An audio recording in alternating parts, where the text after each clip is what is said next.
Hello दोस्तों, स्वागत है आपका मार्केट ज्ञान चैनल में। ट्रेंट लिमिटेड जो कि टाटा की रिटेल सेक्टर कंपनी है, जैसे अपने शोरूम्स देखे होंगे जूडियो जैसे, ये इन्हीं का है ट्रेंट का। तो इसने अपने फोर्थ क्वार्टर के रिजल्ट पब्लिश कर दिए हैं। रिजल्ट के साथ साथ कंपनी ने ₹5 पर इक्विटी शेयर का डिविडेंड भी अनाउंस किया है और उन्होंने पेमेंट की डेट जो बताई है 4th day from the conclusion of 73rd annual general meeting.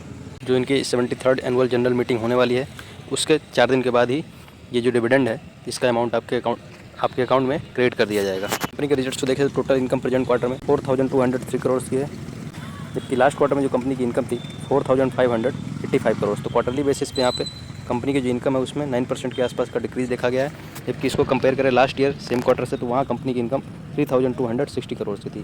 तो ईयरली बेसिस पे कंपनी की इनकम लगभग 20% के आसपास इंक्रीज होते हुए दिखी है, जबकि क्वार्टरली बेसिस पे जो कंपनी का रेवेन्यू है वो 9% के आसपास डिक्रीज होते हुए दिखा है। अगर इसके बाद कंपनी का एक्सपेंडिचर देखें तो प्रेजेंट क्वार्टर में जो कंपनी का टोटल एक्सपेंडिचर है 3,749 करोड़, पिछले क्वार्टर में 3,967 करोड़ का था। तो यहाँ पे क्वार्टरली बेसिस पे कंपनी का जो एक्सपेंडिचर है वो कंट्रोल होते हुए दिखा है। जबकि ईयरली बेसिस में देखें तो लास्ट ईयर सेम क्वार्टर में कंपनी का जो एक्सपेंडिचर था 2,944 करोड़ का।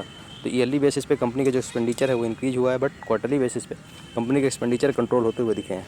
एक्सपेंडिचर के बाद अगर कंपनी के नेट प्रॉफिट की बात करें तो प्रेजेंट क्वार्टर में जो कंपनी का नेट प्रॉफिट है 349 करोड़ की, जबकि लास्ट क्वार्टर में कंपनी का प्रॉफिट 469 करोड़ का था।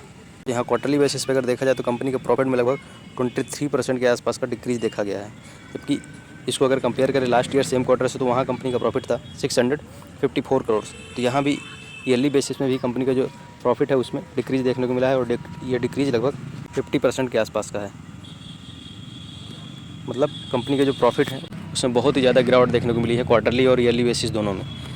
जहाँ कंपनी का प्रॉफिट क्वार्टरली बेसिस पे 23% डिक्रीज हुआ, वहीं ईयरली बेसिस पे डिक्रीज तो और ज़्यादा बढ़ा है और 50% के आसपास है।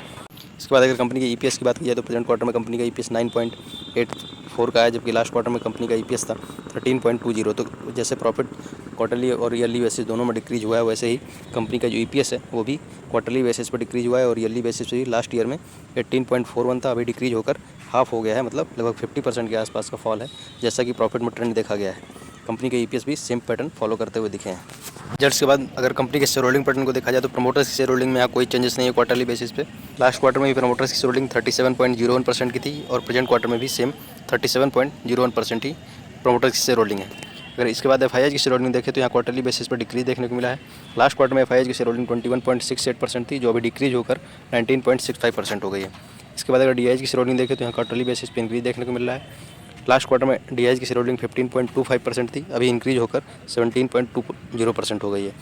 तो एफआईआई की शेयर होल्डिंग तो डिक्रीज हुई है क्वार्टरली बेसिस पे, बट डीआईएच की शेयर होल्डिंग यहाँ पे क्वार्टरली बेसिस पे इंक्रीज होते हुए दिखी है और प्रोमोटर्स की शेयर होल्डिंग में कोई चेंजेस देखने को नहीं मिले हैं।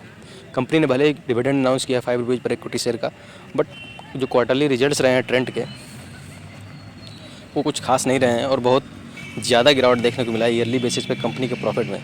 50% का डिक्रीज होना किसी भी कंपनी के प्रॉफिट में काफ़ी ख़राब रिजल्ट्स माने जाएंगे। देखते हैं कल के मार्केट में कैसा इन्वेस्टर्स का रिएक्शन रहता है। तो धन्यवाद, मिलते हैं अगले वीडियो में।